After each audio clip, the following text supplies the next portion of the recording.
It's how the agency rations awards for the program when a program's spending deficit is projected.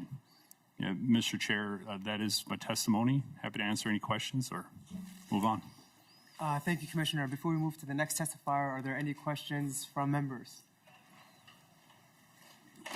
Thank you, Commissioner. Thank you, Mr. Chair. Next up, we have Megan Flores, State Financial Aid Manager, Office of Higher Education. Oh, that's it. Thank you.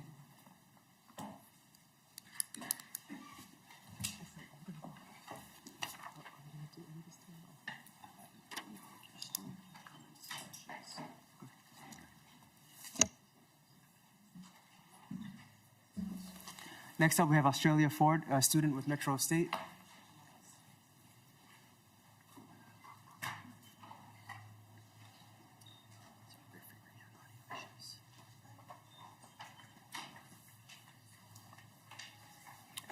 Welcome. Please introduce yourself for the record, and you begin. Hello, my name is Australia Ford. And good afternoon, Senate and Higher Education Committee. Thank you. My name is Australia Ford, and I'm a student at Metropolitan State University in St. Paul, Minnesota. I am also a mother of 4 amazing children, ages 3 months to 13 years of age. As a mother, most mothers will tell you our lives are beautiful. My children and I are so blessed. But as most student parents will tell you, our lives are also very hard. Harder than they should be because higher learning was not built for parents. And yet here we are, 1 in 5 college students have children. I am not someone who was afraid of hard. I moved to Minnesota from Rockford, Illinois as a single mother to give my children a better future. As a survivor of physical and sexual abuse, I knew it would be up to me to break the generational curse of trauma. And the only way to do it was to start over, get my degree, and build a better life for me and my family. And when I set my mind to something, I do it. I got my associate's degree in creative writing, and I am currently working towards my bachelor's degree in professional communication and technical writing. My goal is to help people change themselves so they can change the world.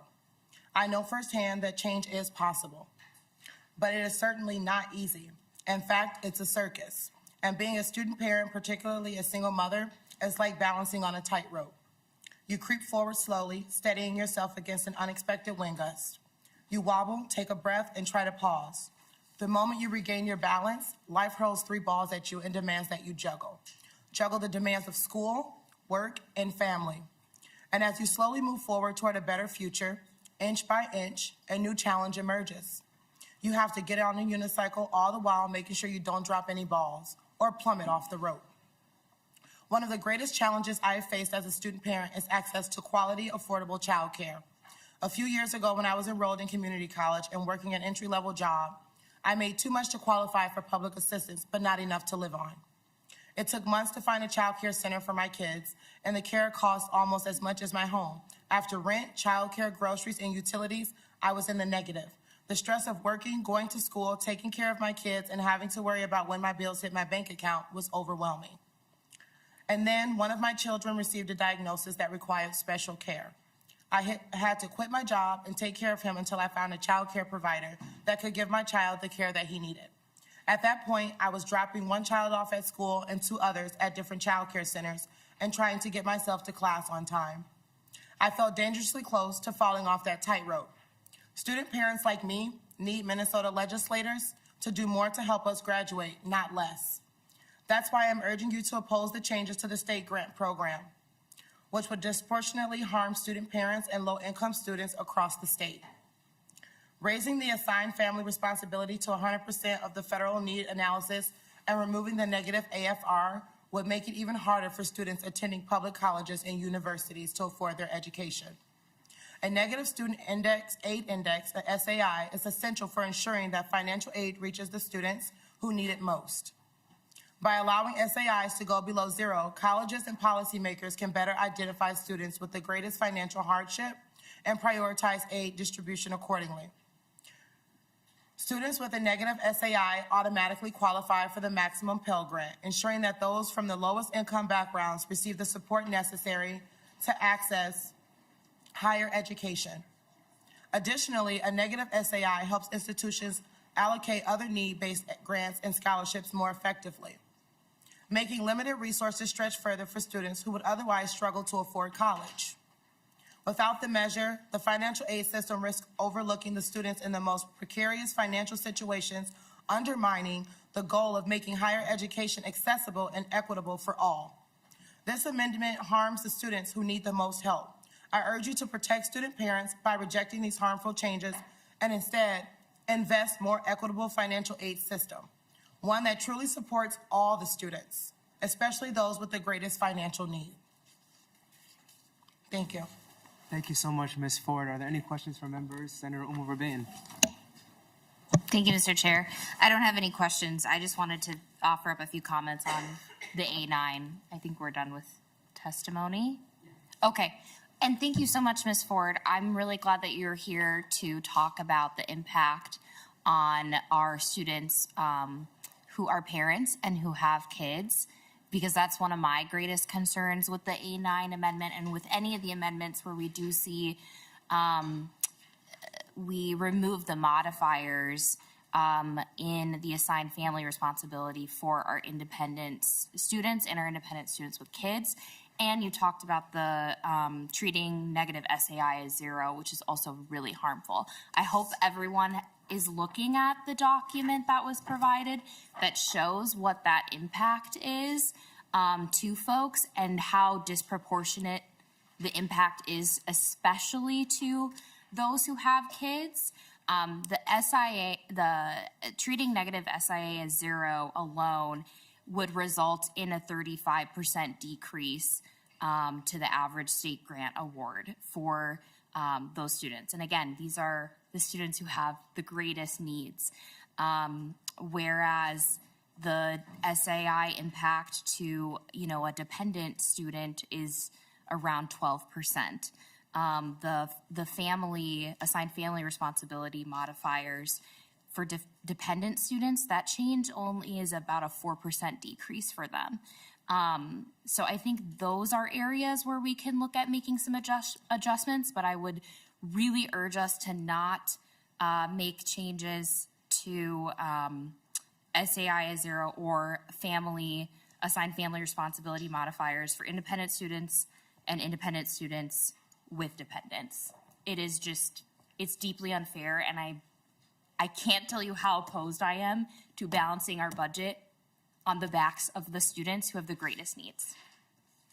Thank you. Thank you so much, Senator Umar-Verbane. Any more comments from members? Senator Rarick. Thank you, Mr. Chair. And I guess part of it too, is it your intent that we maybe go through a lot of these and then have a broader discussion at the end around all of them, or do you prefer to do it kind of around each one as they are presented? We can do either or, but at the end, we're going to have a broader discussion regardless. Okay, I will wait till then. Thank you. Okay, thank you. Senator Farnsworth. Thank you, Mr. Chair. Thank you, Ms. Ford, for your testimony. And I apologize if you answered this in your testimony. I got here late and I was shuffling through paper, so I may have missed it. I'm wondering the Northstar Promise. So the hardship that you're saying that this would have on you specifically, then are you saying you don't qualify for the Northstar Promise? I did qualify, and it did help me out tremendously. Okay. It did help out quite a bit. When I just recently found out about the Northstar Promise, the semester of school, and I was eligible for it.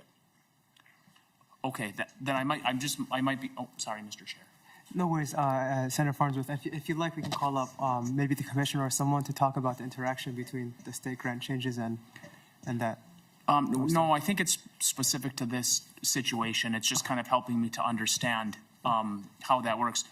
So I guess my question is, and I agree with you on your concern with these changes, but I'm just wondering about your specific situation, because you talked about how valuable the state grant was.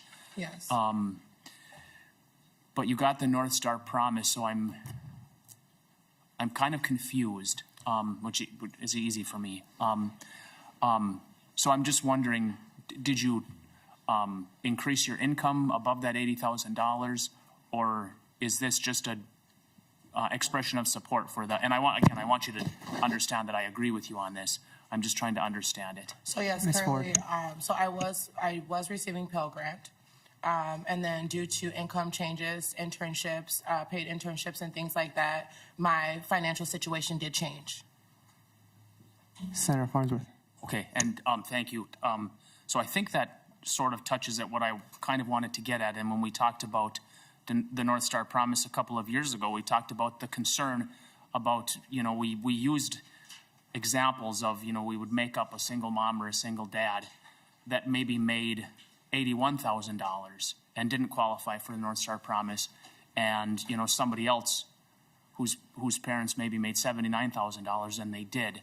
And to Senator Umo Verbaten's point, I think in general, sort of that inequity of like, okay, you make $80,001 or whatever the threshold is, and you don't qualify. And I think the way to even that out would be just to dump all of that money into the state grant, because then everybody gets helped by that, and there isn't sort of that arbitrary 80,000. So I thank you for your testimony. I think this sort of helps for me to put a face to this discussion. So thank you. Thank you. Senator Umo Verbaten. Thank you. One thing I just wanted to add, my kind of understanding is that state grant, it's complicated because there's a number of pieces in the formula, but roughly it's like household income below 100,000. And so while there may be a number of students who, because of the last dollar nature of the Northstar Promise, are going to be covered through that, I would worry about a huge shift from the state grant going over into Northstar Promise and then potentially running into an issue there. But there's also those folks who are right on the cusp. And if we remove the modifiers, they're hit and they don't have anything else that can cover that loss. So I think the modifiers need to remain, especially to protect those students who are just on the cusp of getting additional support. I also would say that I think it would be really important for us, if we can, in our budget, to make sure that we're supporting post-secondary child care grants. Thank you, Senator. Any other members? Thank you, Ms. Ford, for your Thank you. testimony. With that, I will withdraw the A9 amendment. Next, Senator Clark moves the A1 amendment.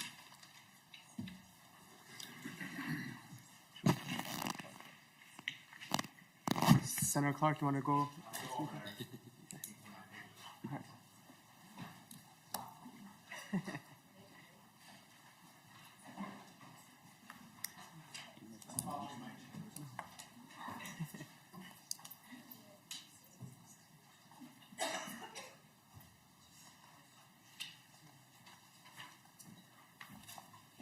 Welcome, Senator. Thank you, Chair Fonte. Thank you for the opportunity to offer the A1 amendment and discuss it. I think we all know that post-secondary enrollment has risen dramatically the last 2 years, and that's a good problem to have. And so in particular, we've had a big rise with our low and middle income students who are receiving the state grant, and cuts in the state grant program could reverse this. Fortunately, we're looking at investing a bit, so good job, us. And it's possible to provide grants for all eligible students, including an increase of about 1,200 students over the next 2 years, if we go back to FY 2023. So that's the thought exercise of this one. So this proposal will restore a level of funding for all students eligible for grants while ensuring that 24,000 students won't be entirely eliminated from eligibility due to rationing. And using the same state grant parameters as FY23 means that students will receive modestly higher grants than they did that year because the formula takes into account increases in tuition, living costs since then. So that's what the A1 looks at. The parameters worked in FY 2023, and we saw a rise in college enrollment the following 2 years. So this proposal focuses on maintaining the core components of the program and then prevents an increase in the share of college costs that lower income students and families are expected to pay. So that is the basic overview, and I've got a couple of folks who are testify to it as well. Thank you, Senator. Our first testifier is President Serkvinik. Welcome. Please introduce yourself for the record, and you may begin. Chair Fateh and members of the committee, my name is Paul Serkvinik, and I'm the president of the Minnesota Private College Council. Thank you for the opportunity to testify today. And I want to start with two notes of, two notes of thanks. First to you and the entire committee for fighting for a good target for the Higher Education Committee to address the shortfall in the state grant. This will make a tremendous difference for students with this money in the state grant, however you decide to apply it. And then I want to thank Senator Clark for offering this amendment. As we thought about the challenge of addressing the shortfall in the state grant with less than the $240 million it takes to preserve every good thing that was done over the last couple of years, the perspective we brought in this amendment is preserve the core of the program and ensure that all students at all spectrums grants are as much as possible held harmless from reductions compared to what they were getting in 2023 before the program changes were made. There are students in midstream in higher education right now who have made a higher education plans based on the expectation of a certain level of a state grant. And when that rationing hits, that completely disrupts their plans to pay for college. This goes in the direction of trying to put them back in the position they were in before the shortfall. And so we would ask you to consider this as you debate what is the best way to apply the dollars you have into the state grant program. And I'd be happy to answer questions. I will say that it preserves the student share at 50%, which it's been historically for the whole entire time of the program, except for a period of time when it was actually lowered, because there's, I think, a wide recognition that 50% is more than students can reasonably afford for their share of the cost of education. And on the family side, it brings all of the assigned family responsibility levels back to the discounted levels that were in statute and are in statute, except for rationing. So that's the heart of the program. Thank you so much, President. Are there any questions for either Senator or President Serkvinik? If not, we can go to Shay Horning, Student Government Coordinator from U of M. You let me stick around? Stick near. Oh, excuse me. Welcome. I'm glad you're here. Welcome. Please introduce yourself for the record, and you may begin. Thank you, Chair Fateh and committee members. My name is Shay Horning, and I serve as the Director of State Affairs for the Undergraduate Student Government at the University of Minnesota Twin Cities. Minnesota's state grant program is at a crossroads, facing a $211 million shortfall for the upcoming biennium. This shortfall is not just a budgetary concern, it's a crisis for thousands of students who rely on these grants to afford college. How we respond will determine whether these students can continue their education or are forced to drop out. While difficult choices must be made, cutting funding across the board is the wrong approach. Not all institutions serve the same students, and not all institutions provide the same return on investment to Minnesota's workforce and economy. Public colleges and universities enroll 77% of state grant recipients, including the majority of low-income, first-generation, and BIPOC students. These are the students most vulnerable to financial hardship, and these are the students who will be hit hardest by an across-the-board cut. Yet the current state grant formula already favors private colleges. Students attending private nonprofit institutions receive, on average, about $22,000 in institutional grant aid, 5 times more than what students at public universities receive, and 15 times more than community college students. Additionally, the average state grant award for private college students is nearly $6,000, while public university students receive just $3,978, community college students about $1,500, and tribal college students only $851. Meanwhile, public college students, despite attending lower-cost institutions, are taking on significantly more debt.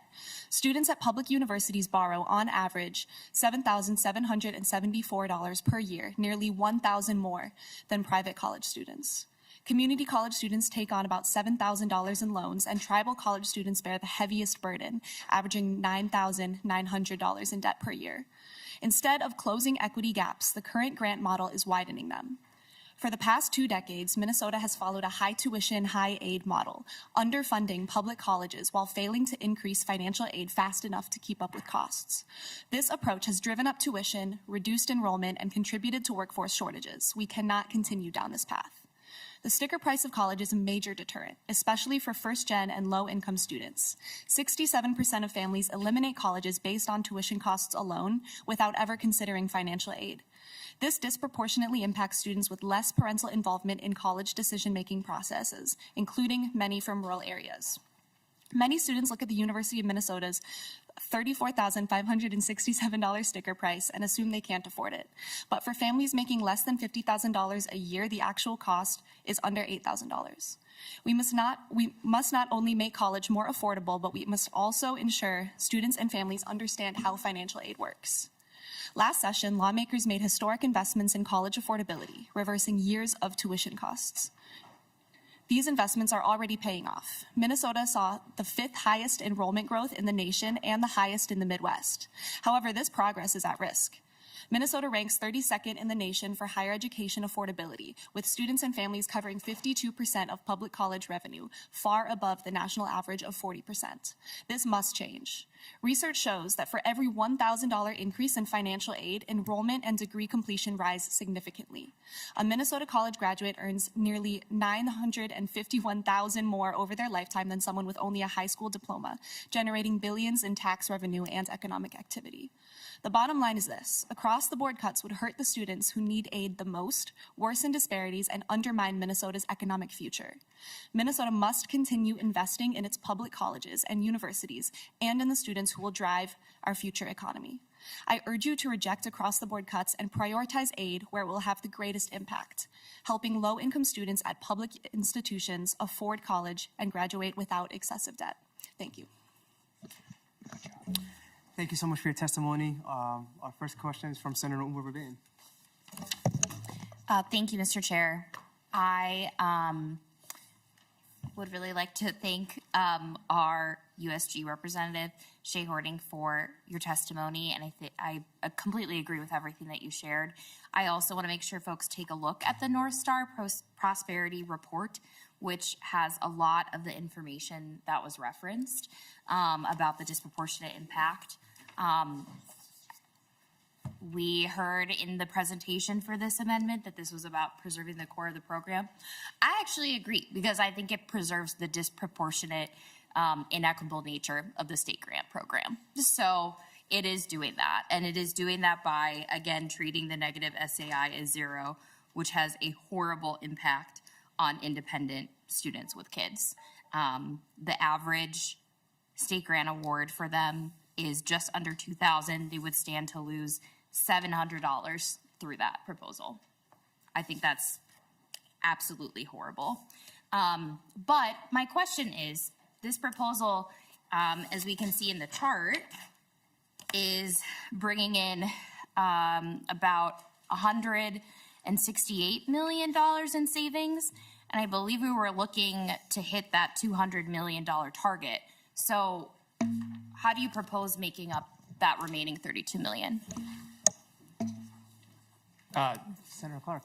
Chair Hate, and good question, Senator Umar-Bain. Perhaps I added together the $75 million target increase with the 167 to get to the target incorrectly. But I'll turn to President Serkovnik.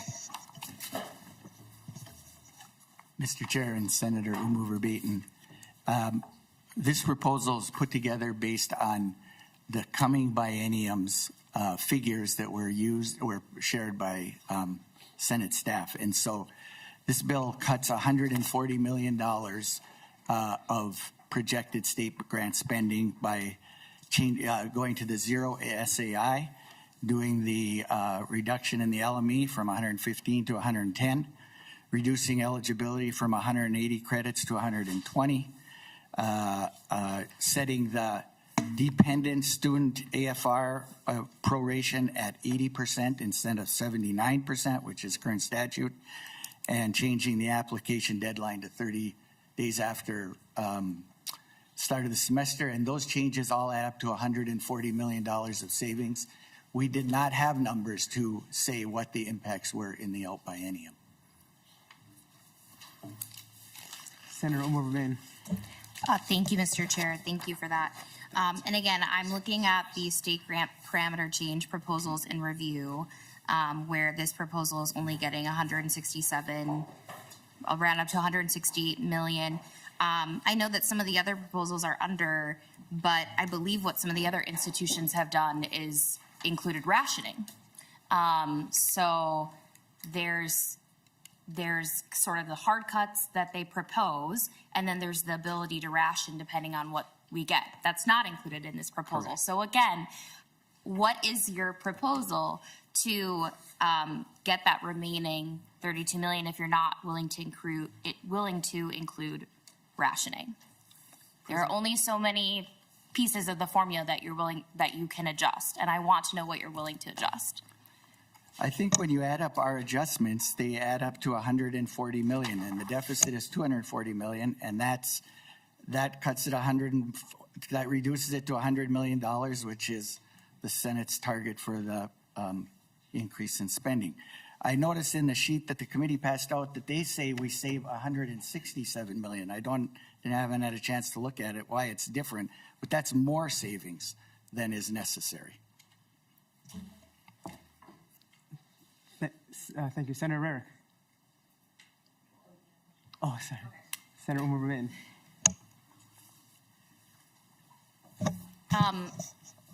I just want to make sure I'm understanding correctly. So is the suggestion to take everything else in our target and put it towards the state grant? Senator Serkman. Yes, this proposal requires $100 million of new funding and $140 million of cuts to eliminate the deficit in the state grant program. Senator Umar Okay, thank you, Mr. Chair. I just, my understanding is that when this committee was coming together to put together these proposals, the numbers that we were looking at was roughly getting to that $200 million mark. And for those that did not hit it, there's got to be some ability for rationing or something to get higher to that, get to that higher amount. Some of this will be subject to change as we get more information from OHE, but No worries. I won't ask the question again. I think what I'm getting at is that there's an unwillingness to look at the tuition and fee cap. And instead, this is the problem, because if we don't make the adjustments there, it is going to be on the backs of independent students and students with kids. There are only so many things that you can adjust in the formula. And so if you're not willing to look at the biggest driver of the deficit in the state grant, you're going to have to change assigned family responsibility modifiers, the assigned student responsibility, the negative SAI. I looked at a number of these things in bringing forward my proposal, and I know what things I'm unwilling to touch and what things I am willing to make adjustments on. But I think I can read between the lines and understand what the position is. Thank you, Senator Umar Senator Rarick. Thank you, Mr. Chair. And I guess that's what Senator Umar was getting at, was maybe one of the reasons why you don't see me with an amendment here. Because I guess for that very reason, I think part of what I was going to say at the end is I believe the solution to this is not just changing the parameters of the state grant program. The solution is in the entire package of the bill that we will be coming forward with, whether that's some of the new money coming out of the $100 million target, whether that's changes in other areas. To me, and that's why I don't believe these should all need to get to that $211 million target because this needs to be considered in the whole package, and I'll talk more about that at the end. So thank you.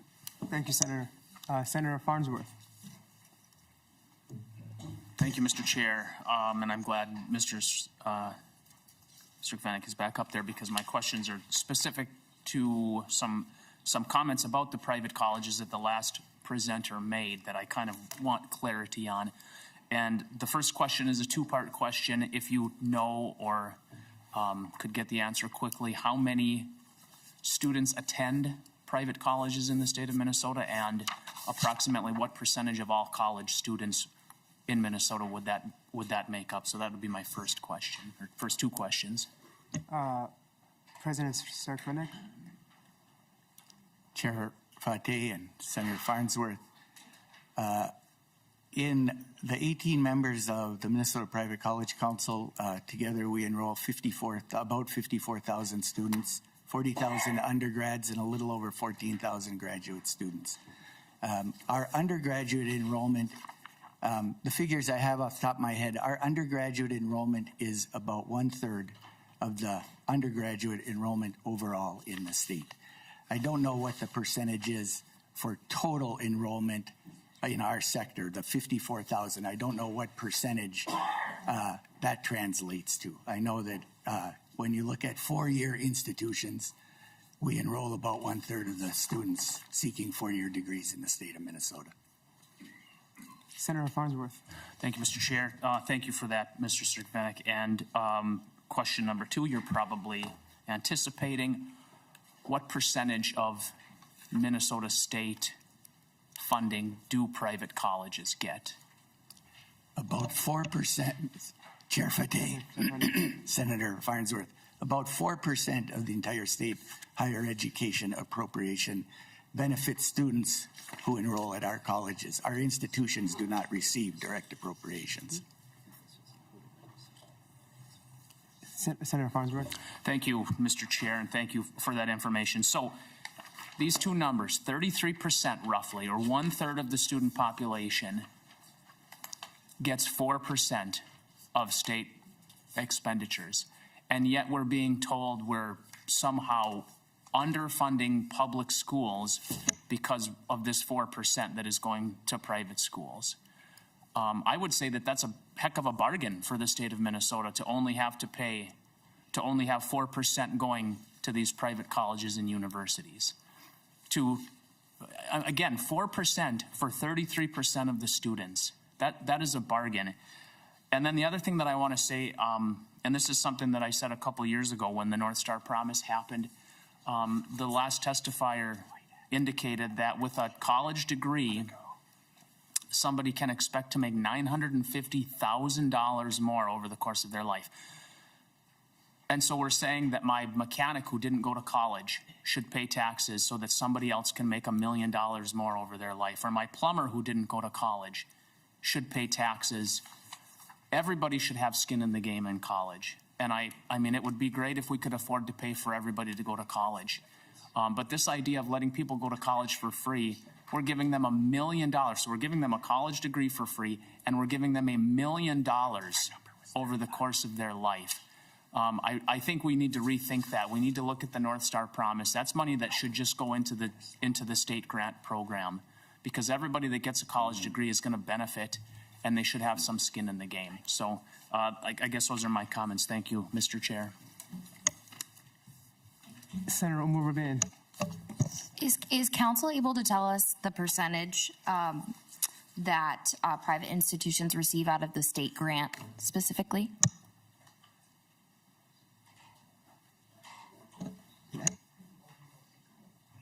Ms. Birch. Thank you, Mr. Chair. Senator Umar-Rabin, there is a state grant report that outlines that. I don't have the number off the top of my head. I can either get it, or I know folks from OHE are here that maybe want to speak to that instead. Otherwise, just give me a few minutes and I can pull up. Would anyone from OHE like to come up?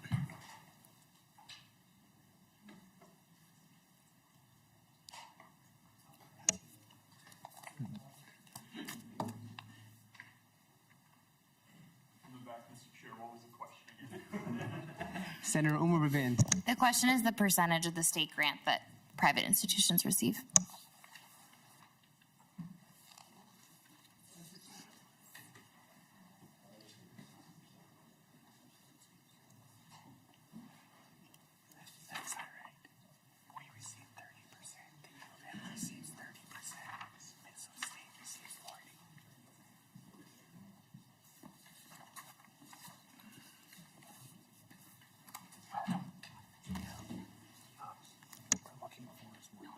welcome Ms. Schneider. Please introduce yourself for the record and you may respond. Thank you, Chair Fateh. My name is Carrie Schneider, and I'm the Research Director at OHI. Yes, I am looking at the end-of-year state grant report for fiscal year 2024. For Minnesota private nonprofit institutions, they received $77.89 million in Minnesota state grant awards. So that's 40% of dollars awarded to students in four-year programs. So that's just among the students at the 4 years. That's not out of the total state grant award. Does that make sense? Okay. Minnesota private for-profit institutions received $1.32 million in Minnesota state grant awards. That's 1% of the dollars awarded to students in four-year programs. Thank you so much, Ms. Schneider. We do have a packed schedule, so we need to move on. I'm sorry. Okay. Before you go, could you answer? Well, I have a follow-up because we just discovered that private colleges get about 41% of the state grant. How much do private colleges get? Like the University of Minnesota gets $1.5 billion. MnState gets $1 billion in direct appropriation. What percentage? How much do private colleges, to serve their 33% of the students, how much do they get in direct appropriations? Ms. Schneider. 0. Ms. Schneider. The answer is 0. I think the answer is 0. Thank you. Thank you for that answer. Yes, the answer is 0. They get nothing. They get 0. So they might get 6 or 7% more as a proportion of their student population of the state grant program, but they get 0 of the $3-some billion that all of the rest of the colleges get. So this idea that we're shortchanging public schools in favor of private schools is absurd. Thank you, Mr. Chair. Okay. For all members, we have a lot of time to debate the philosophical parts of the other, in the other amendments, but I can give you a last word if you'd like, Senator Mover Baton. Okay, we'll keep going. And with that, Senator Clark, would you like to withdraw your amendment? Yes, I withdraw, Chair Fateh. Thank you so much. Senator Clark withdraws the A1 amendment. Thank you. Senator Putnam.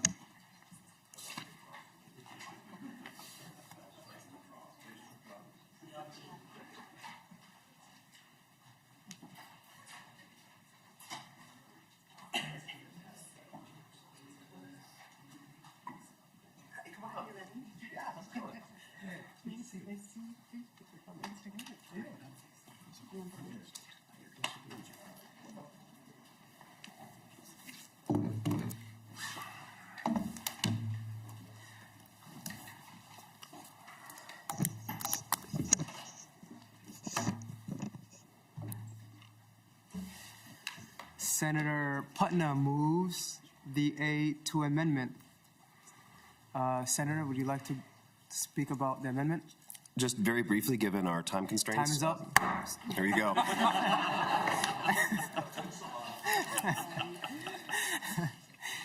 You may continue, Senator Putnam. Thank you, Mr. Chair. I do want to say I want to second Senator Mover Baton's praise of Ms. Horning. I thought she did a fantastic job. And I think that she's actually the answer to some of the questions that we were just asking. And that rather than talking about what's fair to an institution, let's talk about what's fair to a person, to an actual student. Let's center the students in this conversation again, instead of trying to think about what's best for this corporation or this institution or that institution. Let's start talking about the students a little bit more. That would be my advice. And hopefully we'll have an opportunity to do that as we discuss this particular amendment, Mr. Chair. Thank you, Senator Putnam. First up, we have Meredith Fergus, financial aid analyst with the University of Minnesota. Welcome. Thank you, Mr. Chair and members.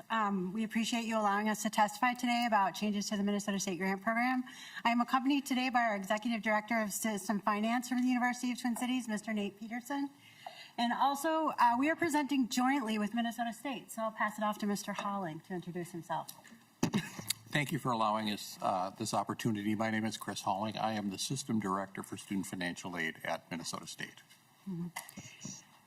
I see we have a PowerPoint. Would you like us to plug it in as well? It is only 7 slides, so it is up to you, Mr. Chair and members. You also have a printout, right? So we could do either. What's your preference? Focus on that. We'll plug it in. Yes, thank you so much. Someone help? Do you know how to do this? You put the thing in the thing. Where's this thing? It's like when you're 3, the shapes match.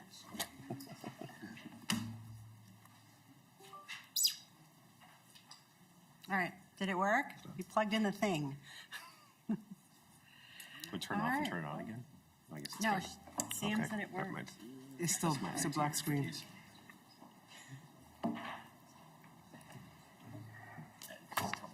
Senator Putnam putting that St. John's education to work. It's the one I give, not the one I earned. Is it showing this view? Is this one, which one's plugged in? Let's try the other one, if that's possible. What's the other thing? Oh, it's just a LAN cable, though. That typically doesn't work. I don't have a LAN thing. We don't have one of those. Do you want me to just hold it up? Oh, Vanna, what? Why do you bring paper? We can continue as well. It's fine, thank you. Thank you, Mr. Chair. By the way, for the record, I am Meredith Fergus. I am the Scholarship and Financial Aid Analyst at the University of Minnesota. Just a reminder, I used to work for OHE, so if I look familiar, that's probably why. Today, I am representing the University of Minnesota system, including the Crookston, Morris, Duluth, Rochester, and Twin Cities campus, to discuss financial aid matters related to the Minnesota State Grant. The Minnesota State Grant is an integral part of University of Minnesota and Minnesota State financial aid packages.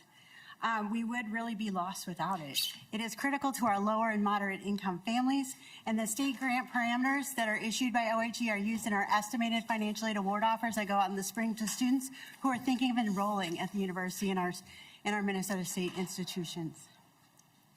The proposal we have for you today is probably a little bit different than what I'm seeing on the chart for the others. And really, we brought together all of our financial aid directors from across both systems to kind of weigh in on what we should do for students. On slide 2, you can see we really had 3 priorities. The first is to actually resolve the $239 million deficit in the state grant program. And that's a number we got from OHE earlier this week, just to clarify. And we know that award reductions must be made. The state grant needs to be reduced because of the lack of available resources in order to fill that deficit. Also, it's part of a programmatic change. The change Congress passed with FAFSA simplification didn't quite go as planned. Let's be clear, as we can see in the Pell Grant shortfall and now the state grant shortfall. And so yes, adjustments are needed, and we recognize that fact. Our recommendations are based on 3 guiding principles. We too agree that the Minnesota State Grant should protect our lowest income, most vulnerable students first. Secondly, we want the program to be stabilized. Having a lot of chaotic changes throughout an academic year is not good for students. It doesn't allow them to plan financially, and it creates that kind of uncertainty and fear for students who are worried about the financial implications of college. And secondly, we want to make sure that changes that are made are fully understood in terms of their impact on students. So when we talk about the Student Aid Index, or SAI, or the Assigned Family Responsibility Modifiers, we really would like more information about how those changes are going to hit students before you make them permanent. We did include on slide 3 a chart of the financial aid director's view of how Minnesota State Grant changes impact students. And so while the state grant program overall has generally been fair and equitable across all incomes and across sectors, there are some changes that actually do target a very limited group. So we would draw your attention to the change in the application deadline. When you change the application deadline, you are targeting students who may be late filing, who may be attending a Minnesota State college because 2-year students tend to file in the summer, who may be seeking to enroll in spring. If you do an application deadline, they're kind of out of luck for a spring start. Also, students who are in complicated financial situations. Because the application deadline rests on when their application is complete, meaning all problems have been resolved, oftentimes if they find themselves in trouble, they may come at odds with an application deadline that's earlier than the 30 days after the start of term. The second one we would draw your attention to is the assigned student responsibility. The assigned student responsibility, which a surcharge as part of the rationing statute, actually does makes reductions proportional to cost. So students at the University of Minnesota and our private nonprofit colleges would receive a larger reduction in their state grant than students at Minnesota State colleges. That is how the program was set up and how the legislature set up rationing. And finally, the recoding of the negative SAI. We too believe with the prior testifiers that when Congress made a negative SAI, it was a wonderful thing. These are our most vulnerable students. These are our students who before were in a large group that really, they have difficulty paying for basic needs as they plan for college. And so we really would not like to see them hurt disproportionately. And we feel that recoding the negative SAI really does pile all of that impact on one small targeted population. On slide 4, we've reiterated our top 2 concerns for this kind of hearing is the recoding of the negative SAI and changing to the application deadline. Those are things we heard over and over and over from our financial aid directors. In terms of recommendations, we do have a 2-part recommendation. You'll notice on the sheet that we are only reducing permanent reductions in the state grant are only about $77 million, if I can remember the chart correctly. 77, right? Yeah. The other 2/3 of the state grant reduction needed, we feel, should be temporary changes. As the program goes through the next year and we see what Congress does with the $2 billion Pell Grant shortfall, you may be asked to make additional changes. Also, the state grant program does not have a full year of data. And so you're relying on program estimates that might be in flux for not only this summer, but also for all of next year. So we would rather see permanent changes be made on more stable, rational data so that that program can adjust over time. And so we'd prefer the more temporary changes for the next 2 years. On slide 5, you can see our changes are recommended. Our recommendations are to reduce the living and miscellaneous expense allowance from 115% back down to 110. In 2023, I believe it was at 109%. So this is simply resetting it back 2 years. In addition, changing eligibility from the 180 credits of receipt to 120. For our students, most of them have always been told that the limit is 120 credits. And so they haven't really known that it increased last year, or this year actually, right? This year? And so it really is not going to impact a large number of students. And to return the application deadline to what it was in 2023 at 30 days after the start of term. In terms of temporary changes, we do believe that the existing rationing statute in law is actually your greatest policy lever. When it was introduced with the state grant program in 1983, it was meant to be reductions that were proportional to costs and proportional to income and assets, in addition to protecting the lowest income students. So while sometimes we feel that policy doesn't change enough, that rationing statute in the Minnesota State Grant Program is stable and powerful and effective. It has been proven to be so. If you were to implement the rationing statute over the next 2 years to make temporary award reductions, you would likely need to increase the assigned student responsibility to 52.8% and an AFR surcharge of 25%. In the packet later, there are some examples about how those apply. Again, the assigned student responsibility impact is one that will cause higher reductions at higher cost institutions, and the AFR surcharge causes higher reductions at higher income students. In terms of the state grant rationing statute, I did a little bit of background research on this because I think this year there's been a lot of misunderstanding about the rationing statute. Mr. Holling and I were at the table when it was implemented in fiscal years 10, 11, and 12, the last time OHE had to implement it. And it was implemented slightly differently this year.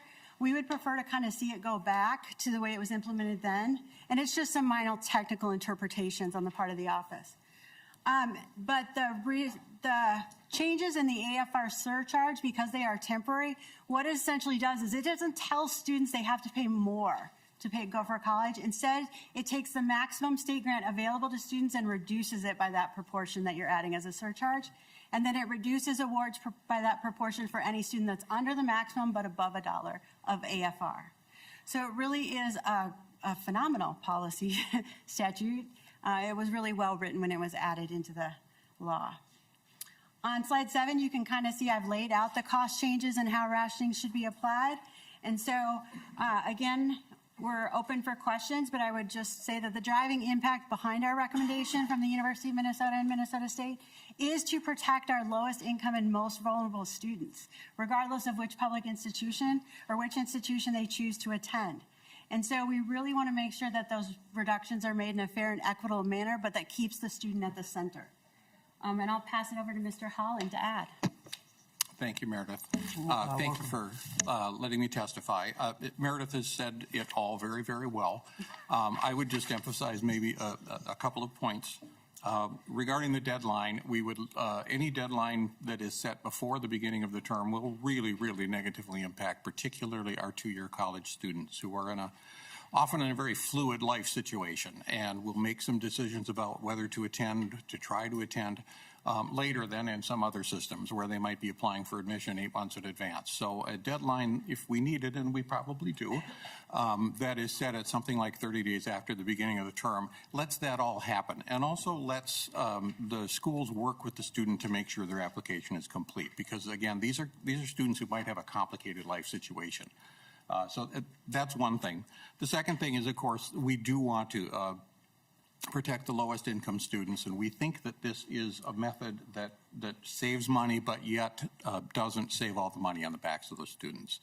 It protects them to an extent that we think is important.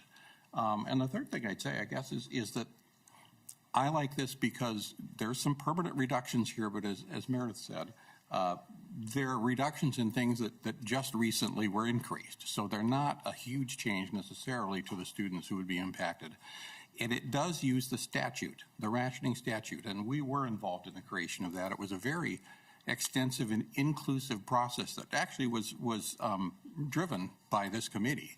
And it was a process that arrived at something that everyone could agree to, and we thought it was the most fair that we could come up with.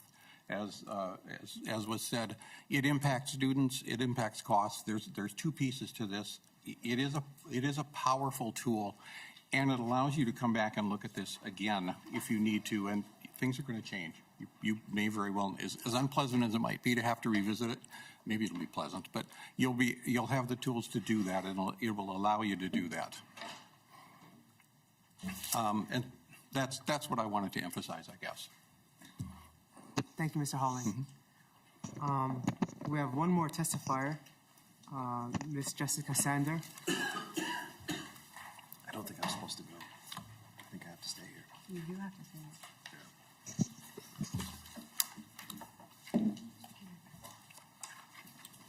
Thanks.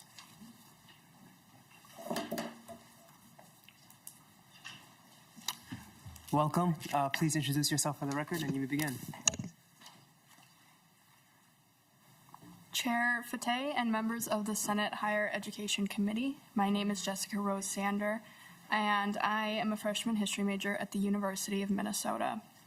I grew up in White Bear Lake, the youngest of 9 children. I often joke that it was like growing up in the Home Alone family. Lots of people, lots of noise, and lots of love. I am the first person in my family to go to college. Early on, I knew that my mom expected a lot from me. She instilled a work ethic in me that drives me to this day. I was expected to get good grades, do my homework, and try my best. I get my love of history from my dad. Every summer, we would take a family vacation, and he would always make sure that there was a history lesson included. We went to Philadelphia, New York, and Washington, D.C., and traced the steps of the Founding Fathers through early American history. The love of history drew me towards public service, where I hope to spend my career. I've always found my people in volunteerism and activism, whether making blankets at a homeless shelter or knocking on doors. But I've learned that state policy reaches far more than a single shelter or toy drive ever could, and I've personally benefited from many of those policies. This is why I want to run for office, to fight for policies that will help as many people as possible. We were raised in a home where we had to make do with what we had. My mom was diagnosed with cancer when I was 6. So most of my life, we were a single-income household. One income had to stretch far in a large family, particularly a family managing a challenging diagnosis. My parents protected me from financial stress until they no longer could when I started applying to college. As I looked at the tuition rates at school after school, I was worried that I ultimately could not afford to go. If I wasn't able to fulfill my mom's hopes and dreams for me and the dreams I have for myself, I would have been crushed. I was desperate to find a way to make it happen. One day when I came home, my dad had received a mailer about the Northstar Promise and said, "I think you would qualify for this." We applied, and I got it. It was as if a ton of bricks had fell off of my shoulders. It's hard to put into the words the relief I felt to be able to go to school and pursue my education. Northstar Promise is one of the most important pieces of legislation Minnesota has passed in recent history. It opens so many opportunities for people like me who want to make a positive impact in their communities but don't have the resources to do it on their own. When our communities thrive, our state thrives. When our states thrive, our country thrives. Because of the Northstar Promise, I decided to study in-state because it was what I could afford. But I realize now the added benefit of staying in the state that I love and continuing to fight for its future alongside my own. I urge you to oppose any changes to the Northstar Promise program. This will unnecessarily complicate the program and thus have a negative impact on participation. Tragically, my mom died of cancer in 2022, but I've been able to follow through on her dream and goals. I've cemented her legacy, and I was only able to do this because of the Northstar Promise. When thinking of this legislation, please keep in mind the 17,000 students across our state who can say the same thing. Northstar Promise isn't about picking the right major or the perfect school. It's about giving low-income students a shot at higher education without the crushing weight of debt dictating our futures. This amendment threatens that. It narrows our choices and forces students into specific high-demand fields without giving them the guidance or flexibility we need to make informed decisions. We're not just numbers in a workforce equation. We are students, dreamers, and future leaders. This program was created to make college more affordable, not to dictate what we should study. I urge you to protect the Northstar Promise as it is. Thank you for your time and your continued support of this life-changing program. Thanks. Thanks, John. Thank you so much for sharing your story. Are there any questions from members? Senator Verbain. Thank you, Mr. Chair. Just wanted to make a few comments, as I have been doing on all the amendments. But I appreciate the approach here from the University of Minnesota and Min State. I think the slide on page 7 is really helpful to see how that's laid out. And you know, the modest changes to LME, lifetime eligibility, and the application deadline. Just want to say that I do hear y'all on the concerns you had around how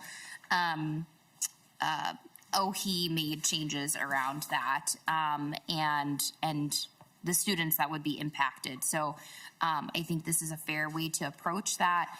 But the rationing, I think if you're gonna make changes to assign family responsibility, assign student responsibility, this is a more equitable way to do so, to shift everyone up, but to keep the proportions the same, right? It's really about the reductions being proportional to, you know, income or assets, and what we have already, the groups that we've already determined are going to need more. And we heard from our testifiers that that was a central goal here in protecting the most vulnerable.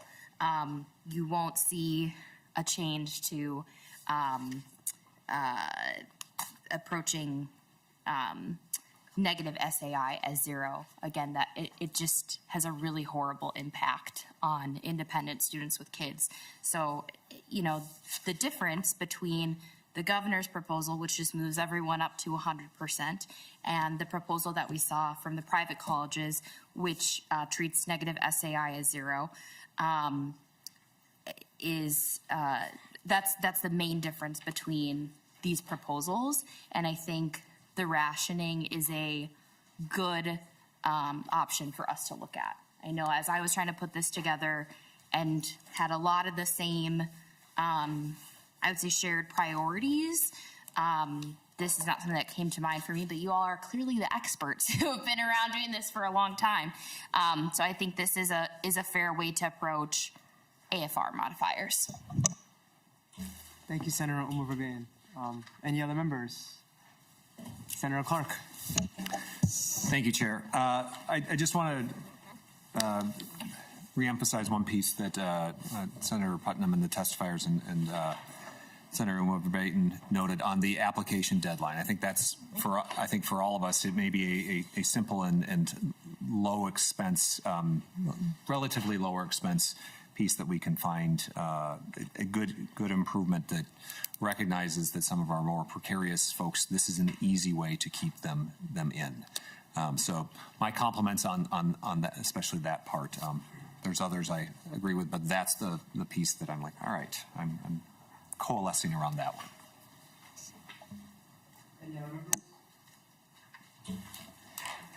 Senator Putnam withdraws the A2. Senator Putnam, would you like to stay for the A4 or do that last?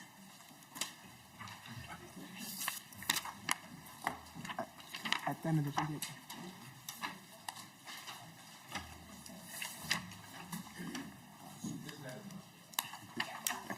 It's okay.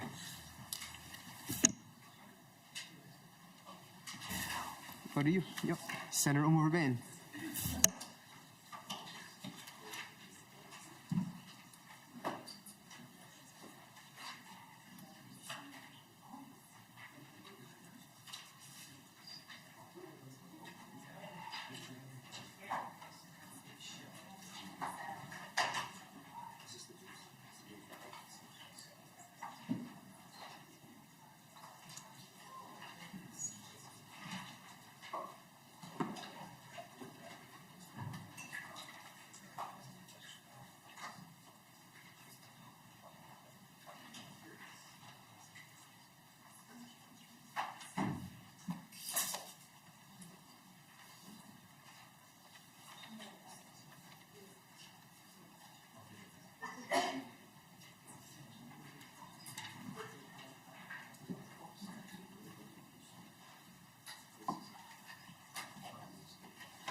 Senator Verbain, welcome.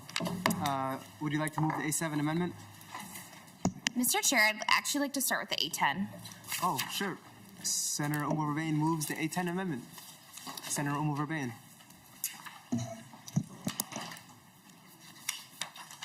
Thank you, Mr. Chair. Just bear with me as I have many, many papers here.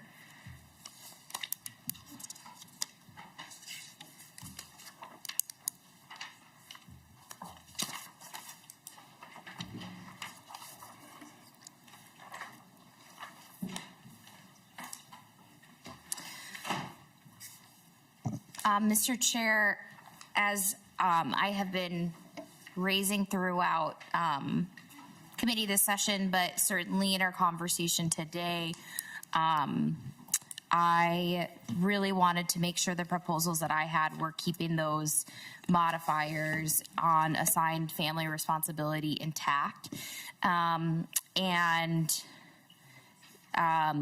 Looking at how to find savings while really protecting the students with the greatest needs. What the A10 amendment does first and foremost is cap tuition and fees at the highest four-year Minnesota State University. One additional thing that I just want to add, and this was raised in the Northstar Prosperity report as well, but I think there is some value in tying the cap to that, because that is something the legislature has had a little bit more control over. We haven't seen the tuition rise nearly as much as it has at the University of Minnesota and Minnesota State. There's more control that the legislature has in that area. And I do think that, you know, with tuition and fees being the biggest driver of this deficit, having some tuition controls sort of in place with whatever we do moving forward would be important. And that is what the A10 amendment primarily does, which brings us nearly $140 million in savings. The second piece, the second change that I want to point folks to is the increase for assigned family responsibility for dependents moving up to 100%. As much as I don't want to change those pieces too much, I will say that it generates a lot of savings for a fairly low impact to the students. And I just want to make sure I'm getting this number correct. But I believe we're looking at a $180 decrease for the average award for those dependent students. And again, those are students that have a little bit more built-in support, and the savings are really immense. That's about a 4% decrease. So some of the other proposals and what I was referencing earlier where, you know, an independent student with kids stands to lose about 35% of their grant is deeply unfair. And the percentage decrease is not proportional in any way. But I think that is the one modifier I would consider us looking at moving up. And then I have also excluded for-profit institutions from the state grant in this proposal. So pretty consistent with my just philosophy of ensuring that this is going to, first and foremost to our public institutions and to the students who have the greatest needs. If I can go ahead and just present the A7 amendment, I think that would be helpful before we go to testimony, just so folks understand the two differences between. Okay, and so the A7 amendment is really just looking at one, I think, difficult thing with capping tuition and fees across the board at highest four-year min-state is the impact that would have to the University of Minnesota. And so this is a proposal to just cap privates at the highest four-year min-state. The savings are about $73.6 million. Because it's not nearly as much savings in the other amendment. In addition to having the assigned family responsibility for dependents move up to 100%, and the exclusion of for-profits, this does make a slight change to LME to 110%, and then does have that lifetime credit cap, and those bring us to roughly the targeted number we were looking at. So I presented those as two options, as I know sometimes there are those concerns, and you know, I do not want to take away money from our premier research institution, our public institution that does a lot of work. The academics, the extension, the research, and I think either looking at ways to support that throughout our budget, if we're going to have this sort of tuition control built in, or making sure they're not negatively impacted by the changes here to the state grant. So those are two options that I have presented. Happy to answer questions or go to testimony and then answer questions for folks. Thank you so much. I think we'll just go straight to the testifiers, if that's okay, Senator Umar Verbain. Our first testifier is Mark Grant. And the next up will be Mr. Jonathan Bone. Welcome. Please introduce yourself for the record, and you may begin. Of course. Thank you, Chair Fatah.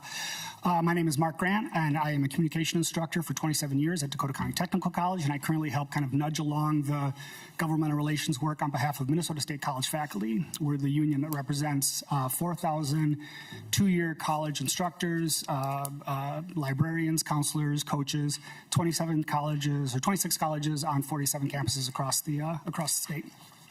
In addition, we teach roughly 100,000 students, about 29,000 of which receive the state grant. That's 43% of all state grant participants, and yet they receive roughly 17% of the total amount of state grant money. I have several comments, but before I do want to just speak to something that was said earlier, and Senator Farnsworth, your comment about skin in the game and potentially your mechanic or your plumber who didn't go to college. That's what we do. 9 out of every 10 mechanics in Minnesota comes from a two-year college.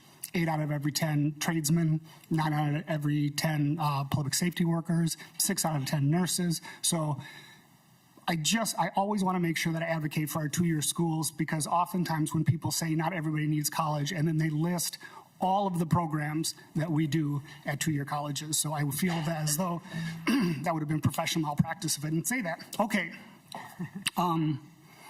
In addition to being an instructor, I'm also the father of a 22 and an 18-year-old.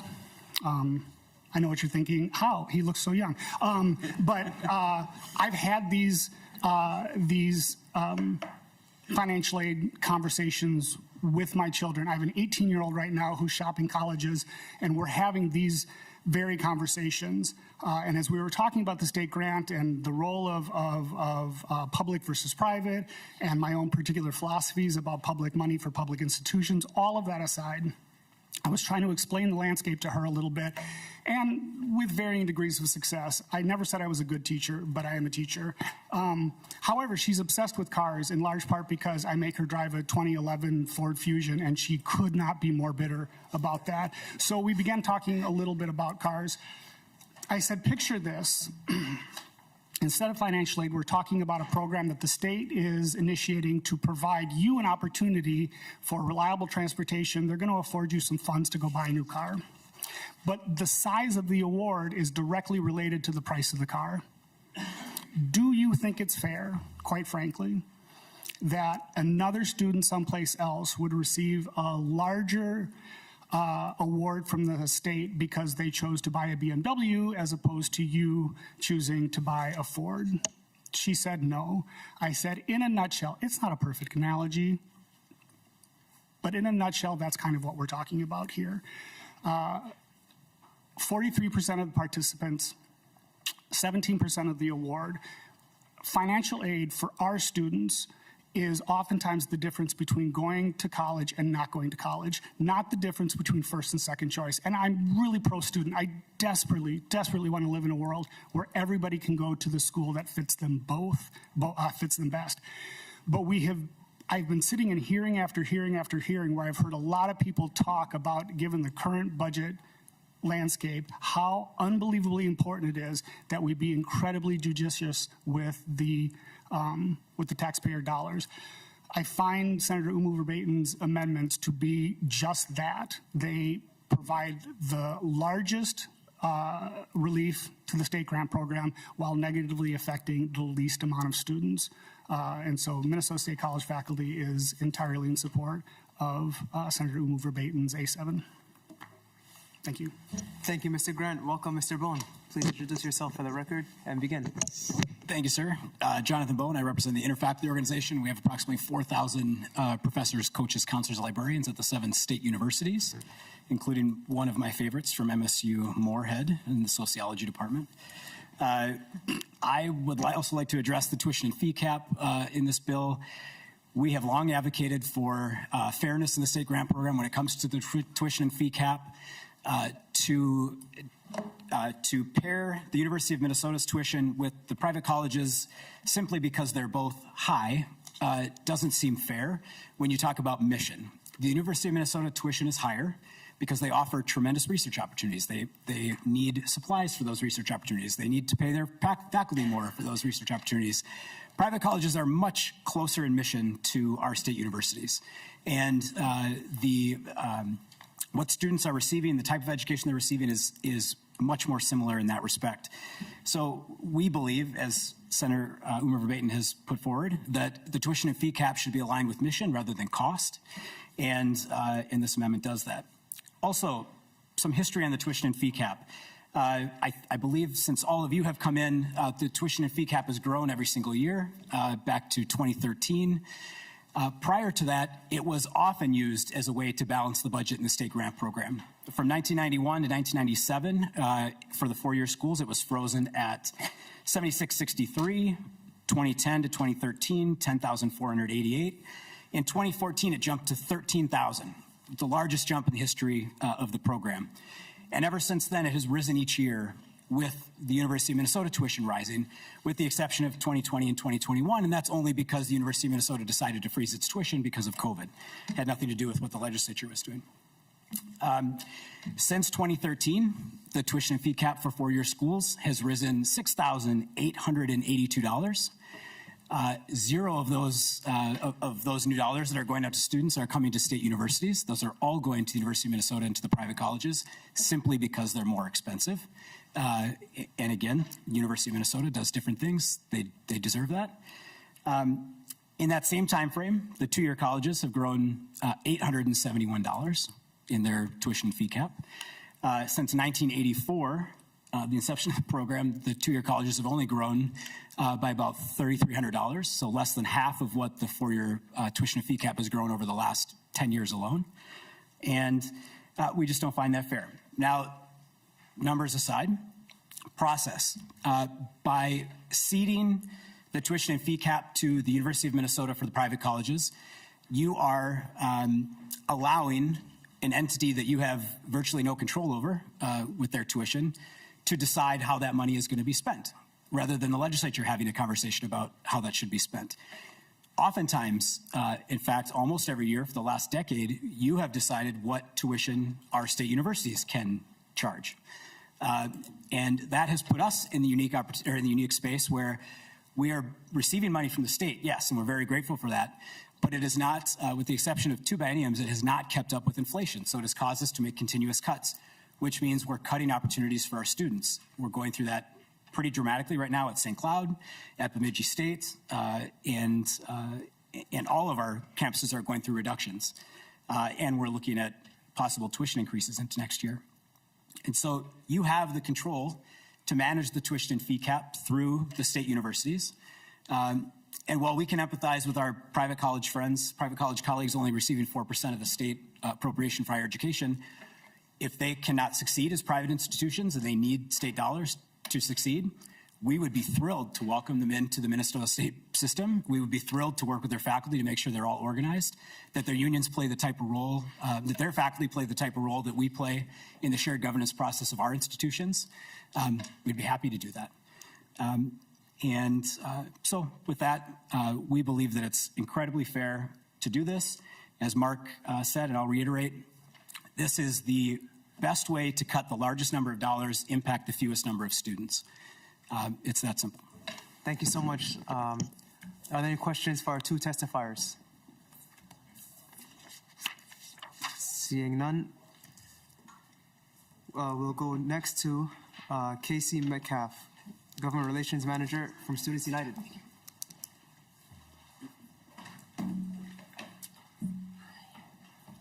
Welcome. Please introduce yourself for the record, and you may begin. For the record, my name is Casey Metcalf, Government Relations Manager at Students United, representing the 55,000 students of Minnesota State. I'm also speaking today on behalf of Lead MN, who represents students at 2-year institutions.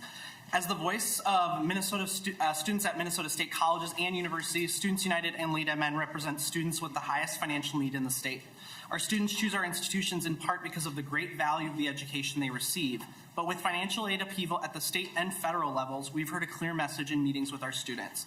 Minnesota's students are worried. With changes at the federal Department of Education, they're worried about what will happen to their federal loans, the Pell Grants they rely on, the critical programs like Upward Bound and Student Support Services.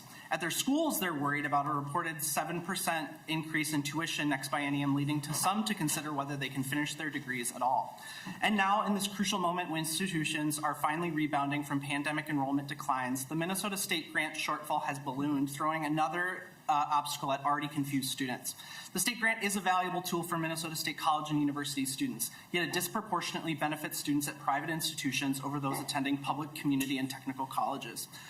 On average, the total grant award for a private college student is 4 times the award for a 2-year Minnesota State student and almost 2 times the award for a 4-year Minnesota State student. We believe in prioritizing public dollars for public schools. We believe the state grant aid formula is unsustainable in its current form. The legislature has created an untenable financial situation by linking U of M Twin Cities tuition to the formula for private institutions. Unchecked by the legislature, the University of Minnesota tuition has increased by 65% since 2010, including its largest hike in a decade last year, while funding for our institutions has declined year over year. We support the A7 amendment replacing the U of M tuition and fees with the highest tuition and fees among Minnesota state universities to improve legislative oversight of these critical state grant funds and removing inequities in total amount between public and private institutions. We are proud of Minnesota State's ongoing contributions to communities across our state.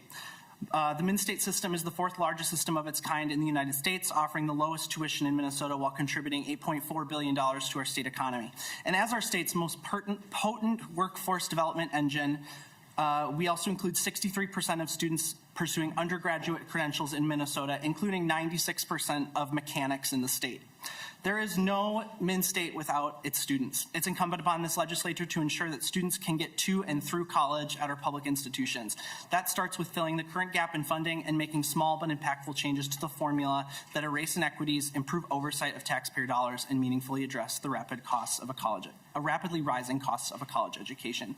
Thank you for your time and consideration as you hear this A7 amendment. Thank you so much, Mr. Metcalf. Next up, we have Fatima Adnan, student, University of Minnesota.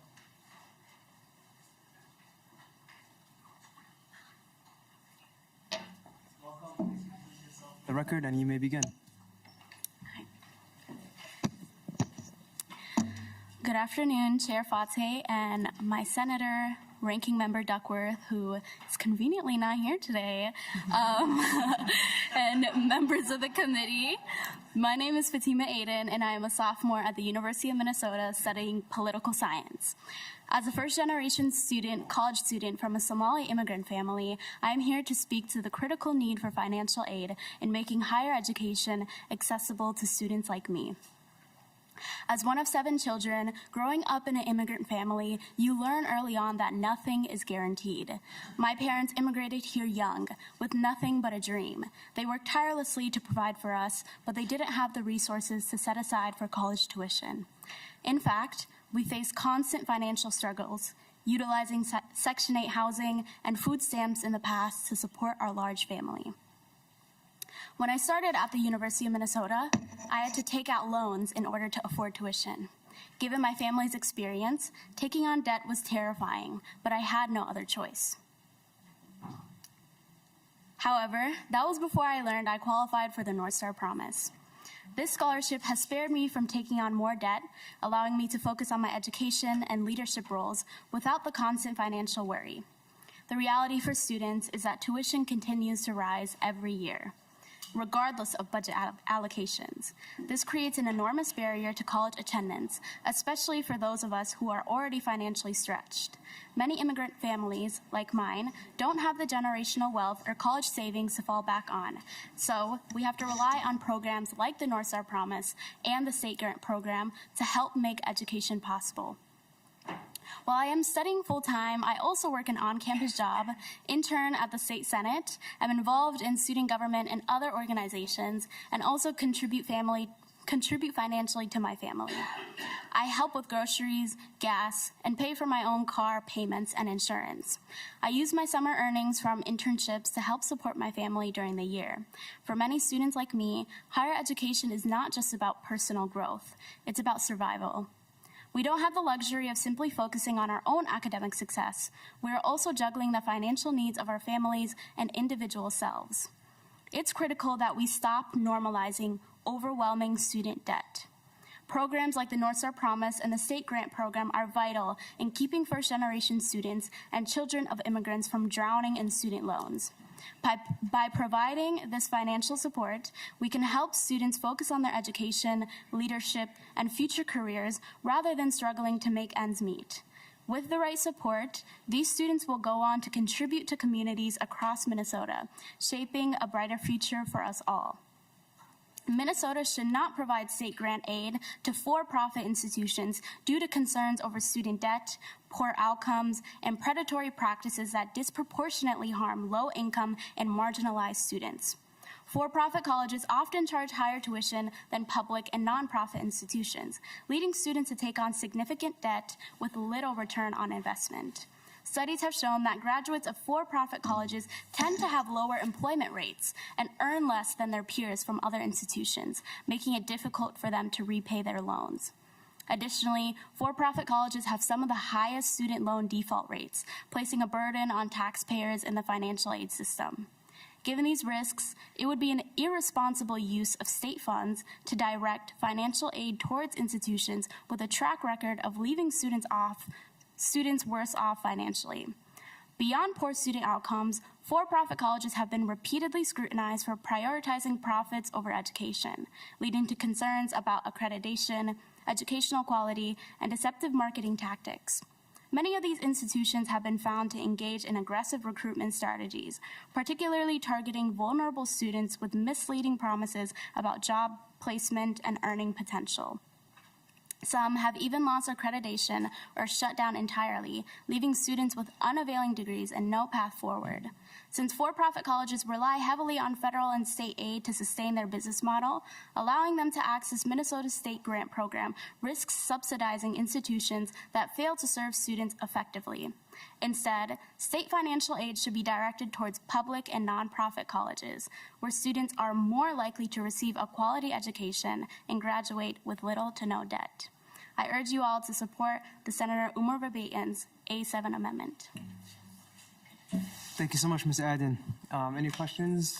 Seeing none, our next speaker is Maxwell Feld, who's on Zoom.